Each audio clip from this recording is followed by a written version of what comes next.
Commander Zexthul stood in the command center of his stealth ship, watching the blue-green planet slowly turn below them. His dark eyes studied the tactical display with the cold focus that had made him the most feared assassin in 3-star systems. The Vorthan Death Squad had never failed a mission in over 200 years. Today would be no different. Target confirmed. His second-in-command reported. Human research station coordinates locked. Estimated 47 personnel inside. Zexthul nodded. Humans were new to the galactic community, weak creatures from a small world who had somehow stumbled into space travel. The Syndicate wanted them gone before they became a problem. Simple work for professionals like his team. How long since their last communication? He asked. 6 hours. They sent a routine supply request to their home world. Nothing unusual. The commander smiled, showing sharp teeth. Perfect. No one would miss them for days. By then, the Death Squad would be halfway across the galaxy with another successful mission behind them. His team consisted of 5 elite Vortans, each one capable of taking down entire military units, single-handed. They had killed kings and generals, destroyed rebel bases, and eliminated threats that regular armies could not handle. These humans would be easy prey. Prepare for insertion, Zexthul ordered.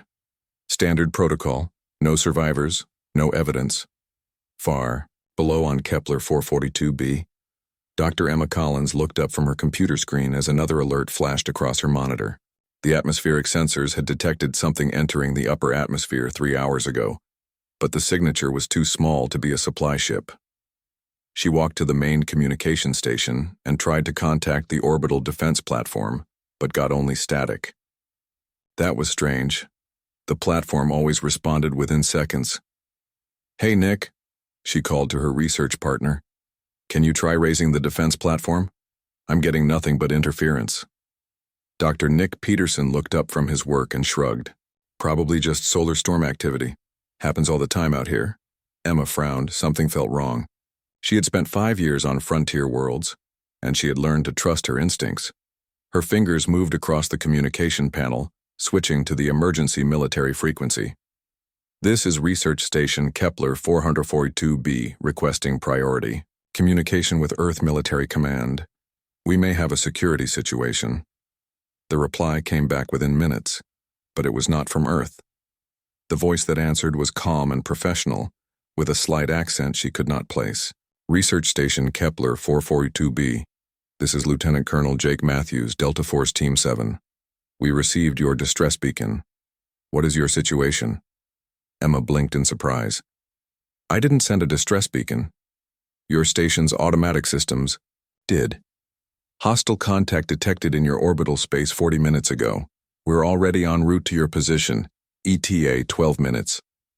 The blood drained from Emma's face.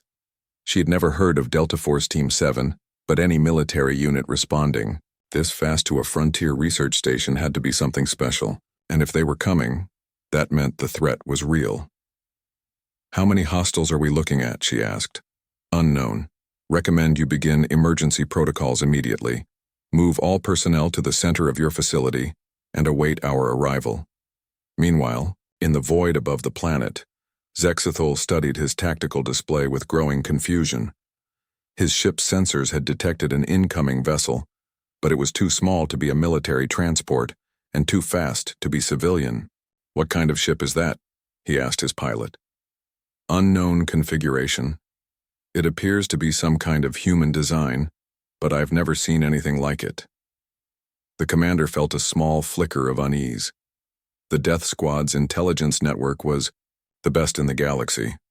They knew about every military ship design, every defense system, every possible threat. This craft was not in their database. Scan for weapon signatures, he ordered. Negative on standard weapon systems. But the hull composition is strange. I'm reading some kind of stealth coating and what looks like modified engines. Zexthul's unease grew stronger. Humans were supposed to be primitive. Their technology was generations behind the rest of the galaxy. Yet this ship was using systems he had never encountered. The human craft disappeared from their sensors completely, as if it had never existed. Where did it go? Zexthul demanded. I don't know, sir. It just vanished. On the surface of Kepler 442b, Jake Matthews and his 5-person team moved through the forest surrounding the research station like ghosts. They had deployed from their ship 2 kilometers away and covered the distance in less than 10 minutes. Each team member carried weapons and equipment that looked primitive compared to alien technology, but appearances could be deceiving. Matthews studied the research station through his scope. It was a standard prefabricated structure, designed for scientific work rather than defense. The kind of place that raiders like to hit because the people inside had no way to fight back. "Rodriguez, what do you see?" he whispered into his radio. Sergeant Lisa Rodriguez was positioned on a hill overlooking the station's main approach. Her job was intelligence gathering, and she was very good at it. 5 contacts moving in from the north, she reported. Advanced stealth suits, but they show up clear as day on thermal. They're good, but they're not invisible. Davis, Murphy, you in position? Affirmative, came the reply from Captain Ryan Davis. Civilians are secure in the central lab. Murphy has the charges ready if we need to bring the house down. Staff Sergeant Kevin Murphy was crouched behind a pile of supply crates with enough explosives to level half the building. He preferred the direct approach to problem solving.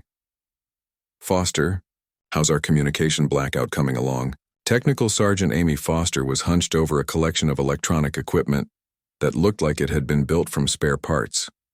In reality, it was some of the most advanced counterintelligence gear on Earth. Their ship can't talk to anyone outside the system, she reported. And I'm feeding their sensors false information. As far as they know, we're still in orbit. Garcia, you ready for visitors? Petty Officer First Class. Tony Garcia was positioned near the station's main entrance, armed with weapons that would have been impressive even by galactic standards. He had a reputation for getting up close and personal with the enemy. Let them come, he said simply. Matthews smiled. His team had been together for 3 years, and they had never failed a mission. Today would be no different, even if their opponents were supposed to be the most dangerous killers in the galaxy. Zexthal and his team reached the research station's perimeter without detecting any resistance.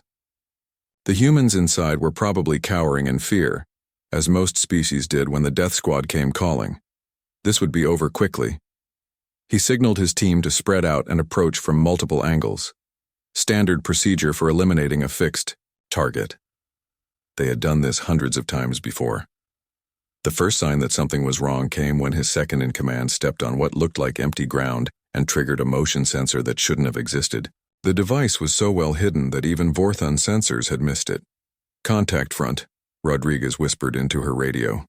They just walked into sensor range, beginning psychological operations. She activated a small device that began broadcasting sounds through the forest.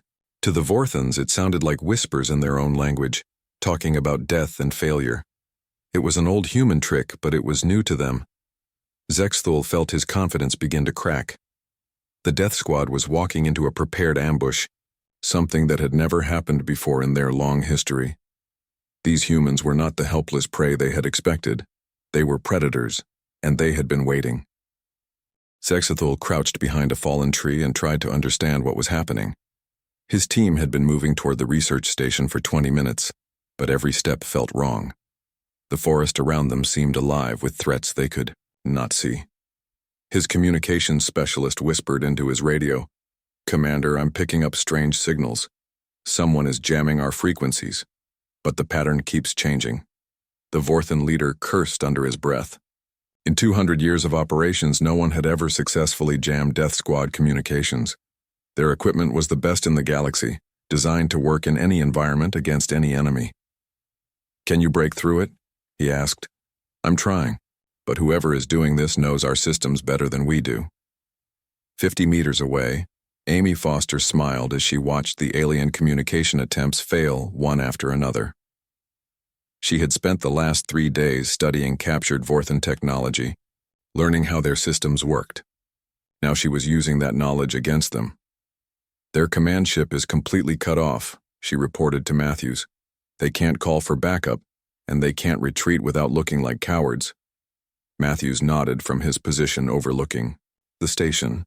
Good work, Rodriguez. How are our guests doing? Lisa Rodriguez had been watching the Vorthons through her scope for the past hour. Their body language told her everything she needed to know about their mental state.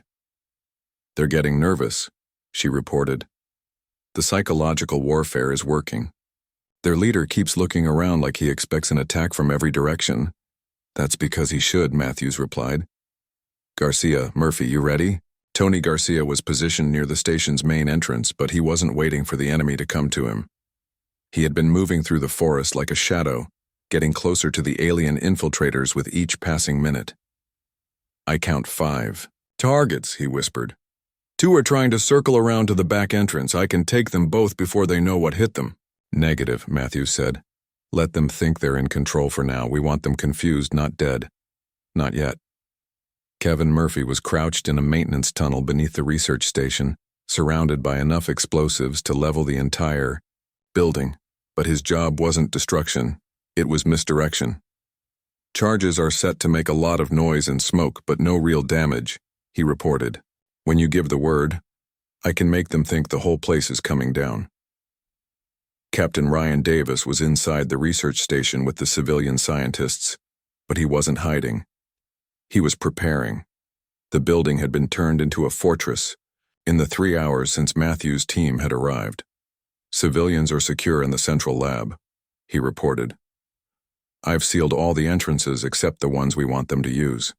They'll have to come through our kill zones if they want to get inside. Dr. Emma Collins watched from the lab's observation window as Davis worked. She had never seen anyone move with such calm efficiency under pressure. Every action seemed planned. Every movement had a purpose. How do you stay so calm? She asked. Davis looked up from the improvised barricade he was building. This is what we do. The Vorthons think they're the best killers in the galaxy, but they've never faced human special operations. What makes you different? We don't just kill people, Davis said simply. We solve problems.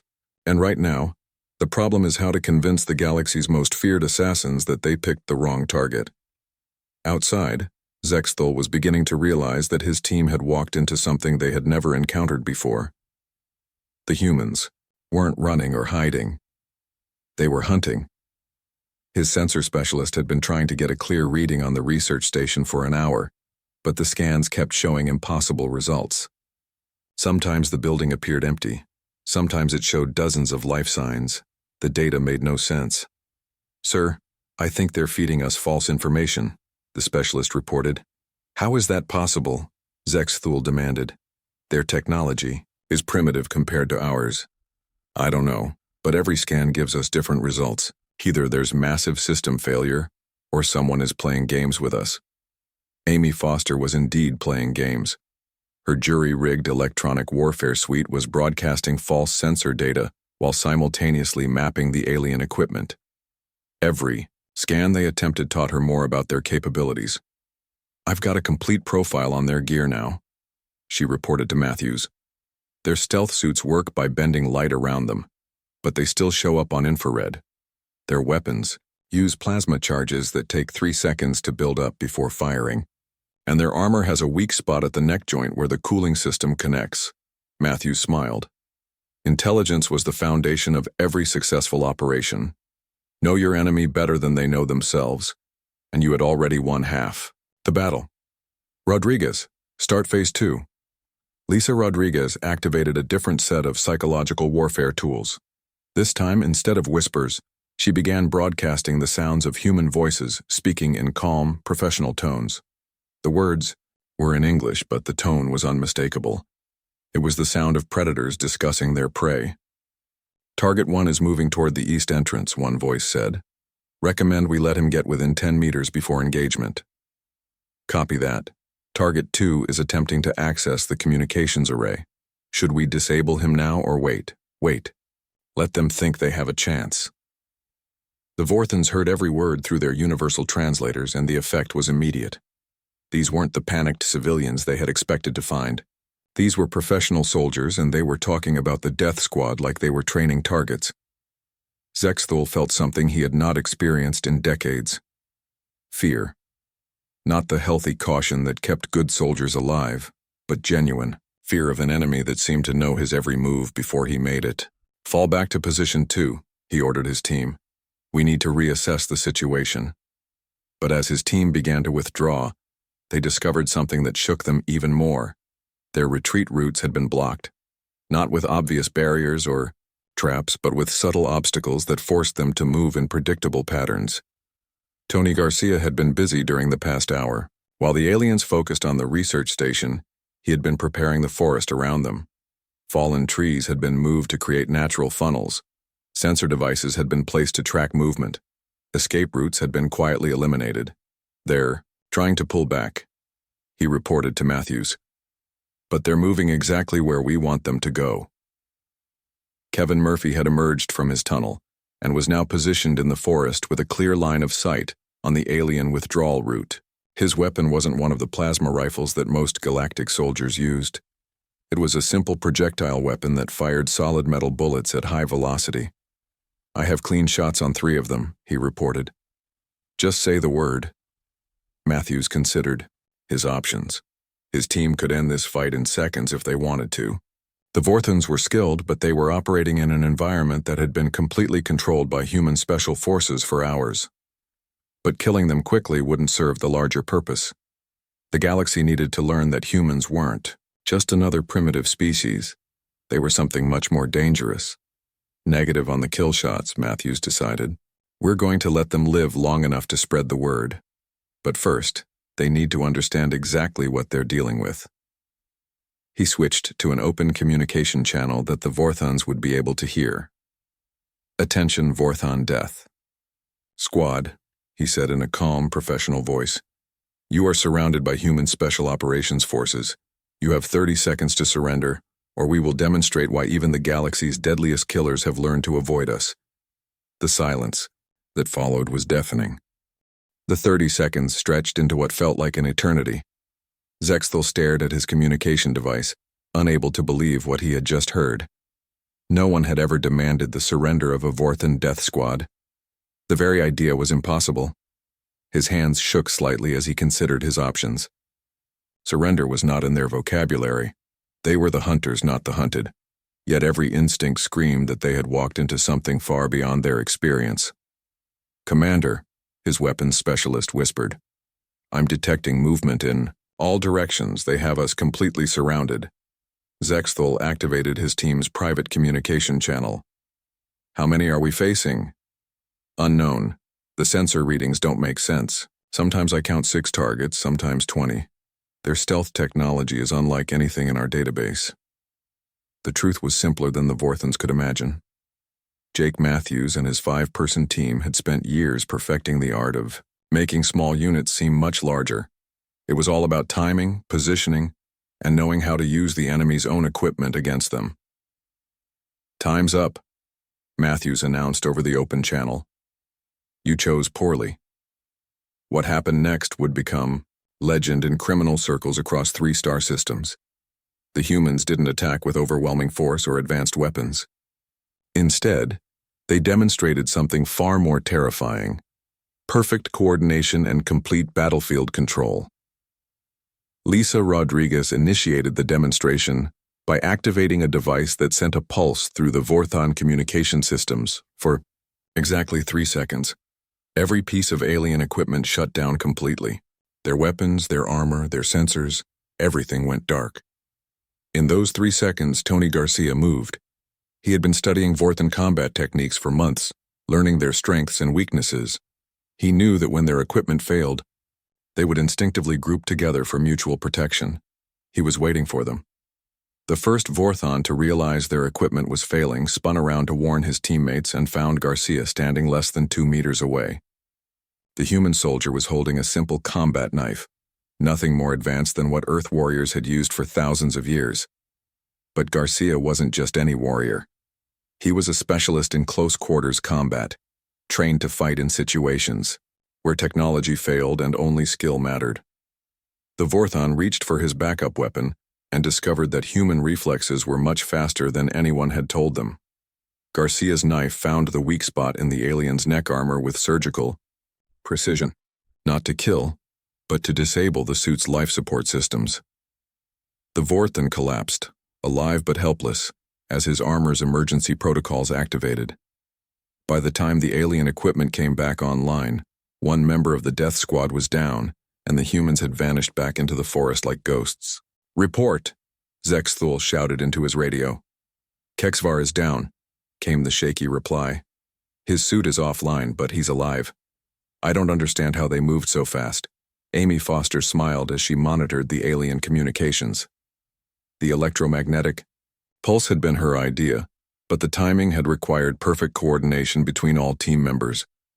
It was the kind of operation that looked simple but required years of training to execute properly.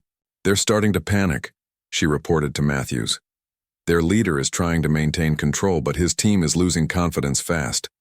Matthews nodded. Psychological warfare was often more effective than direct combat. A demoralized enemy made mistakes, and mistakes could be exploited. "Phase 3, he ordered. Kevin Murphy had been waiting for this moment. While the others had been demonstrating precision and stealth, he was about to show the Vorthons what human engineering could accomplish with simple materials and creative thinking. The explosions began 30 seconds later, not the massive detonations that would destroy the research station, but carefully placed charges that created maximum noise and confusion while doing minimal damage. To the Vorthons, it sounded like the entire facility was under heavy artillery bombardment. But Murphy's real masterpiece wasn't the explosions. It was what happened between them. In the brief moments of silence, the aliens could hear the sound of human voices coordinating their attack with calm professionalism. Building secured, moving to secondary objectives. Perimeter established, no escape routes available. Civilian evacuation complete. We are clear to engage. The voices were coming from speakers Murphy had hidden throughout the forest. To the Vorthans, it sounded like they were facing an entire human military unit, not just 6 soldiers. Ryan Davis was coordinating the deception from inside the research station. His job was to make sure the civilians stayed safe while creating the illusion of a major military operation. "Dr. Collins," he said to the lead scientist, "I need you and your team to stay in the central lab for another hour. We're almost finished here." Emma Collins looked at him with amazement. "How are you doing this? There are only 6 of you, but it sounds like an army out there." Davis smiled. "That's the point. The Vorthans are used to overwhelming their enemies with superior technology and numbers. They don't know how to fight an enemy that uses their own expectations against them." Outside, Zexthul was beginning to understand that his team was facing something completely new. These humans weren't just soldiers. They were artists of warfare, turning every aspect of the battlefield into a weapon. "Fall back to the ship," he ordered. "We need to reassess and call for reinforcements." But when his team tried to retreat, they discovered that their escape route had been compromised.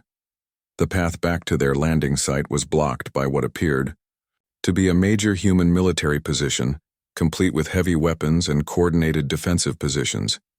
The reality was much simpler. Amy Foster had hacked into their ship's systems and was broadcasting false sensor data that made empty forest look like a military base. Kevin Murphy had placed a few well-positioned speakers that created the sound of vehicles and weapons being moved into position. Tony Garcia was providing the visual elements, moving through the forest in patterns that created multiple heat signatures on thermal scanners. To the aliens, it looked like an entire company of human soldiers was setting up a siege. "Sir," the Vorthan pilot reported over the radio, "I'm detecting a major human military presence between your position and the ship. Recommend immediate extraction by air." Zexthul looked up at the sky and saw his ship approaching for a rescue pickup. But as it descended, something impossible happened. The ship began broadcasting a surrender message in perfect Vorthan. "This is the Vorthan vessel Shadowblade. We surrender to human forces. Repeat, we surrender." Amy Foster had been very busy during the past few hours. Hacking alien systems was challenging, but not impossible when you had access to their communication, frequencies, and enough time to study their encryption methods. "Their ship is under our control," she reported to Matthews. "I can make it say anything we want." The effect on the death squad was immediate and devastating.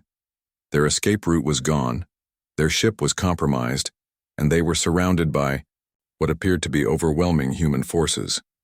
For the first time in their history, the galaxy's most feared assassins were completely outmatched. Zexthal activated his emergency beacon, sending a distress signal that would reach criminal networks across 3 star systems. The message was simple, but would change everything. Mission failed. Human Special Operations Forces too dangerous. Recommend all units avoid human space. Matthews monitored the transmission with satisfaction. This was bigger than just one failed assassination attempt. Word would spread through the galactic underworld that humans were not the easy targets everyone had assumed. Mission accomplished, he told his team. Let's wrap this up and go home.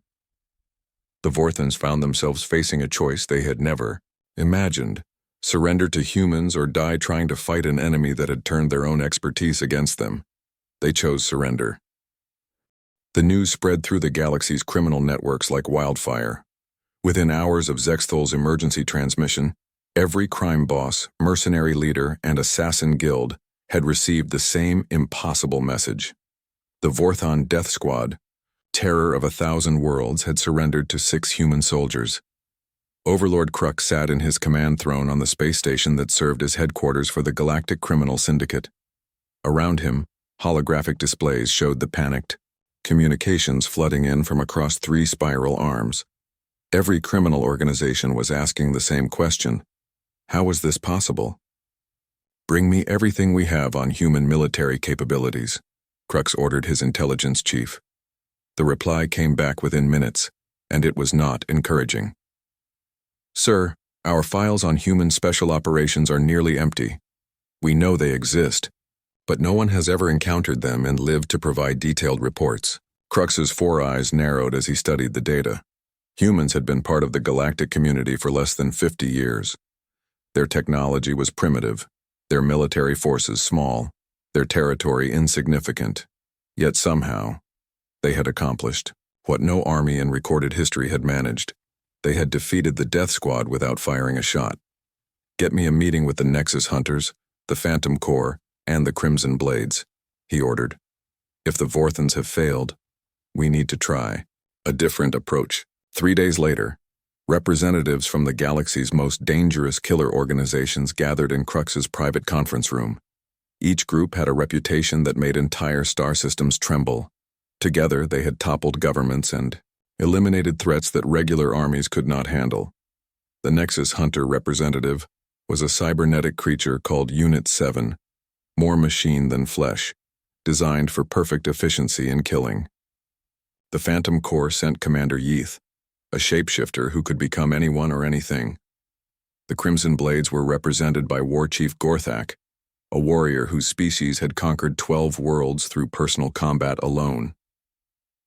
The situation is simple, Krux began. Humans have made us look weak. If word spreads that 6 human soldiers can defeat our best killers, our reputation will be destroyed. We need to prove that humans can be killed like anyone else. Unit 7's mechanical voice was emotionless. The Vorthon failure suggests that conventional assassination techniques are ineffective against human special operations. We recommend overwhelming force. Commander Yith's form shifted as she spoke. The Phantom Corps specializes in infiltration and deception. We can become humans themselves, learn their weaknesses from within. War Chief Gorthak slammed his massive fist on the table. The Crimson Blades do not sneak or hide. We challenge these humans to honorable combat and crush them with superior strength. Krux nodded. Excellent. A 3-pronged attack. Unit 7, take your best cybernetic killers and hit them with overwhelming firepower. Commander Yith, infiltrate their command structure and eliminate their leadership from within. War Chief Gorthak, challenge their champions to single combat and prove that alien warriors are superior. The plan seemed perfect. 3 different approaches, each one designed to exploit different weaknesses in human psychology and tactics. Even if one approach failed, the others would succeed. What none of them knew was that their meeting had been monitored by human intelligence services from the moment it began. On Earth, General Patricia Stone sat in a secure conference room deep beneath the Pentagon. Around the table were the leaders of every human special operations unit, studying the intelligence reports that had come in from across the galaxy. "They're forming a coalition," she said simply. "Every major criminal organization is joining forces to eliminate our special operations capability." Colonel Mike Harrison, commander of the Navy SEALs, looked up from his tablet. "How many are we talking about? Conservative estimate? 300 elite killers supported by the best technology and resources the criminal underworld can provide." The room fell silent. 300 professional killers, each one equivalent to an entire military unit, all focused on proving that humans could be defeated. "Sir," said Major Linda Carter from Army Rangers headquarters, "with respect, this sounds like a job for regular military forces. Why are they targeting special operations specifically?" General Stone smiled grimly. "Because they understand something that most people don't. Special operations forces aren't just elite soldiers, we're force multipliers. One of our teams can accomplish what would take an entire battalion of regular troops." She activated a holographic display showing recent intelligence reports. "But more importantly, we represent something that scares them. We prove that humans don't just fight with superior numbers or technology, we fight with superior thinking." Lieutenant Colonel Jake Matthews had been recalled from Kepler 442b for this meeting. His team's success against the Vorthans had made them the primary target for alien retaliation. "What's our mission, General?" he asked. "Your mission is to do what you do best," Stone replied. "Prove that human special operations forces are exactly as dangerous as the galaxy is starting to believe." 2 weeks later, the alien coalition began their coordinated attack on human space. The Nexus hunters struck first, hitting a human military outpost on the frontier world of New Arizona, with overwhelming cybernetic firepower. The base was defended by a single squad of Marine Force Recon, led by Staff Sergeant Carol Martinez. When the attack began, her 12 soldiers were outnumbered 20-1 by enemies with superior weapons and armor. The battle lasted 6 hours. When it ended, the Nexus hunters had lost half their force and were in full retreat. Martinez's squad had suffered 2 wounded and 0 killed. The key to their success was adaptation. Human special forces had been studying alien combat techniques for years, learning how to counter every advantage their enemies possessed. The Nexus hunters' cybernetic enhancements made them stronger and faster, but they also made them predictable. Martinez had turned the base's maintenance tunnels into a maze that favored human tactics over alien technology. Her soldiers fought like guerrillas, striking from unexpected angles and disappearing before the enemy could respond. Meanwhile, the Phantom Corps was attempting to infiltrate human command structures on 3 different worlds. Commander Yith had selected her best shapeshifters for the mission, agents who could perfectly mimic human appearance and behavior. They failed within hours of making contact. The problem was that human special operations training included extensive counterintelligence work. Every soldier was taught to recognize infiltration attempts, to notice small details that revealed when someone was not who they claimed to be. More importantly, human military culture included personal relationships and shared experiences that were impossible for outsiders to duplicate. The shapeshifters could look like humans, but they could not think like humans. Technical Sergeant Amy Foster, now assigned to counterintelligence operations, had developed a simple test that exposed every infiltration attempt. She would ask suspected infiltrators to explain common human military slang, or to share personal stories about their training. The aliens could copy human appearance perfectly, but they could not copy human culture and experience. The Crimson Blades were having their own problems. War Chief Gorthak had issued challenges to human champions on 6 different worlds, expecting to prove alien superiority through personal combat. Instead, he discovered that humans had a very different understanding of what constituted honorable combat. When Gorthak challenged the human defender of Colony World Bravo to single combat, he expected a warrior similar to himself. Instead, he found himself facing Master Sergeant Robert Kim, a soldier who had been trained in every form of combat known to human civilization. The fight lasted less than 3 minutes. Gorthak was a formidable warrior by galactic standards, but he had been trained to fight other aliens. Kim had been trained to fight anyone, anywhere, using any means necessary. Human special forces didn't believe in fair fights. They believed in winning fights. Reports of the failures began reaching Overlord Crux within days.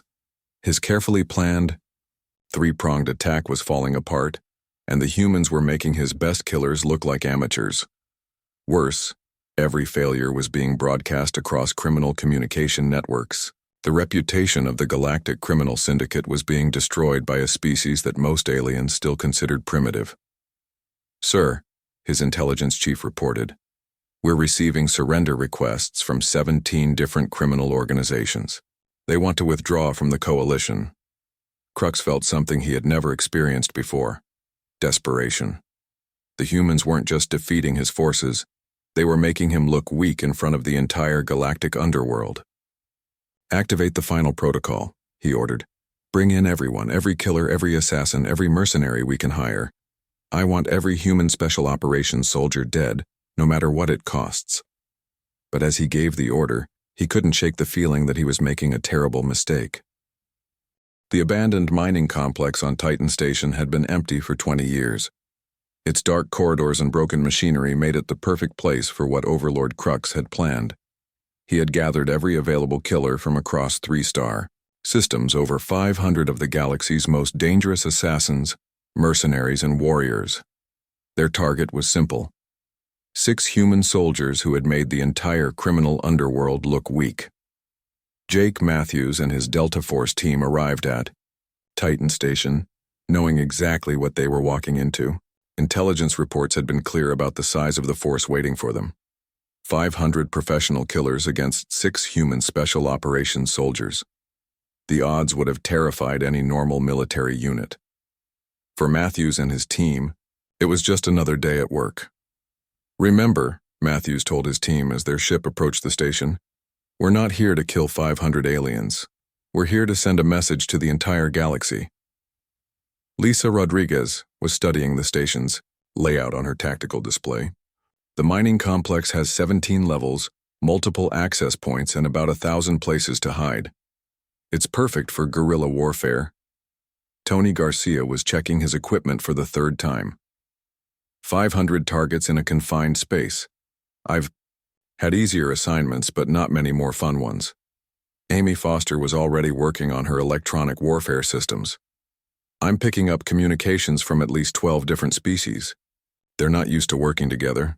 We can use that against them. Kevin Murphy was calculating explosive requirements. I can bring down half the station if we need to, but I think we'll want to keep it mostly intact for the demonstration. Ryan Davis was coordinating with Earth Command. Extraction is standing by, but they're under orders not to intervene unless we specifically request backup. Matthews nodded.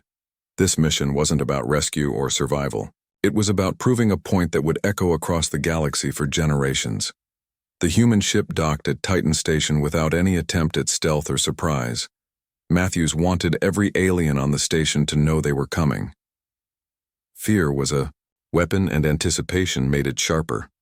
Overlord Crux watched from his command post as the 6 humans walked calmly through the station's main entrance. He had expected them to try infiltration or some clever tactical approach. Instead, they were announcing their presence like they owned the place. "All units, targets have entered the complex," he broadcast to his forces. "Remember, we need proof that humans can be killed. No survivors."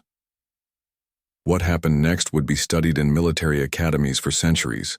The first alien squad to encounter the humans was a group of Nexus hunters, cybernetic killers who had been programmed for maximum efficiency. They moved through the station's corridors with mechanical precision, sensors scanning for any sign of human presence. They found Lisa Rodriguez sitting calmly in what had once been the station's cafeteria, apparently reading a book.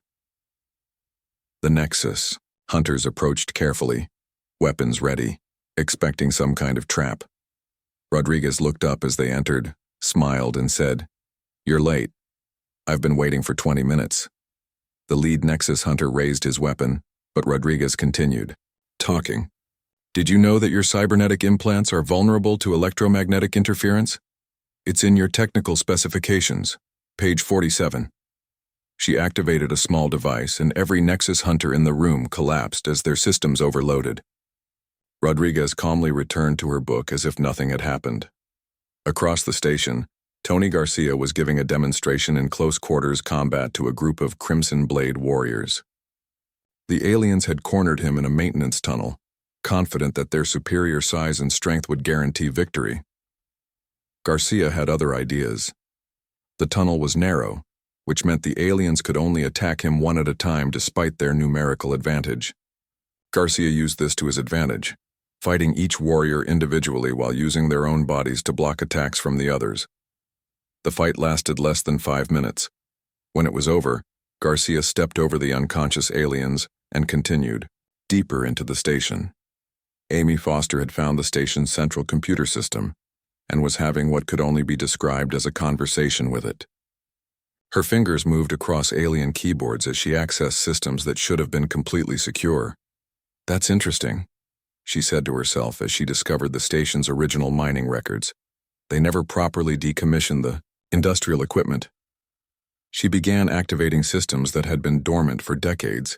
Throughout the station, massive mining machines began to rumble to life, their operations creating noise and vibration that interfered with alien communication and sensor systems. Kevin Murphy was in the lower levels, turning the station's own infrastructure into a weapon. He wasn't using explosives to destroy the complex. Instead, he was using them to control it, sealing passages and opening others to channel the alien forces exactly where he wanted them to go. Every corridor became a funnel. Every room became a trap. The aliens found themselves moving in predictable patterns, making them easy targets for the other team members. Ryan Davis was coordinating the entire operation from the station's former command center. He had turned the room into a fortress, but more importantly, he was broadcasting everything that happened to observation posts throughout human space. The galaxy needed to see this. Overlord Crux watched in growing horror as his carefully assembled force was systematically dismantled by 6 human soldiers. These weren't random victories or lucky accidents. Every action was planned, every movement was coordinated, every result was exactly what the humans had intended. "How many have we lost?" he asked his aide. "Over half, sir. And the humans haven't suffered a single casualty." Crux slammed his fist against the control panel. "There are only 6 soldiers. How is this possible?" The answer came from an unexpected source. One of the captured Nexus hunters, his systems partially restored, managed to send a final transmission before shutting down permanently. Target analysis complete. Humans do not fight like other species. They do not rely on superior technology or numbers. They fight with perfect coordination and complete understanding of their enemy. Recommend immediate withdrawal. Humans are apex predators. The message was broadcast on all frequencies, reaching every alien force on the station and beyond. The effect was immediate. Panic spread through the criminal forces as they realized they weren't fighting ordinary soldiers. They were fighting the evolution of warfare itself. As reports continued to come in, more and more alien units began to surrender or retreat. The humans had turned the station into a demonstration of everything that made them dangerous: tactical intelligence, technological adaptation, psychological warfare, and absolute coordination. Matthews received the final surrender from Overlord Crux himself 3 hours after the operation began. The crime lord's voice was shaky as he broadcast on all frequencies. "This is Overlord Crux to all criminal organizations in this sector. Effective immediately, human space is declared off limits to all operations. Any organization that violates this order will be expelled from the syndicate." But Matthews wasn't finished. He activated the station's main communication array and broadcast a message that would reach every corner of the galaxy. "This is Lieutenant Colonel Jake Matthews of Earth Special Operations Command. Today, 500 of the galaxy's most dangerous killers learned why human special forces exist. We are not here to conquer or destroy. We are here to protect what is ours and to solve problems that others cannot solve." He paused, letting the words sink in across 3 star systems. "To anyone listening who thinks humans are weak or primitive, remember this day. Remember that 6 soldiers accomplished what your best killers could not. We are not your enemies unless you make us your enemies. But if you do, you will discover that humans have spent 10,000 years perfecting the art of war. The broadcast ended, but its effects would last for generations. Within days, criminal organizations across the galaxy had updated their operational guidelines. A new entry appeared in every database, written in simple words that even the most primitive species could understand. Human space, do not enter. Human special operations, avoid at all costs. Threat level, extreme. Matthews and his team returned to Earth as heroes, but their real victory was something much more important. They had established humanity's reputation as a species that should never be underestimated. The galaxy's deadliest killers had learned to steer clear of one threat: human special operations, and that was exactly the way humanity wanted it.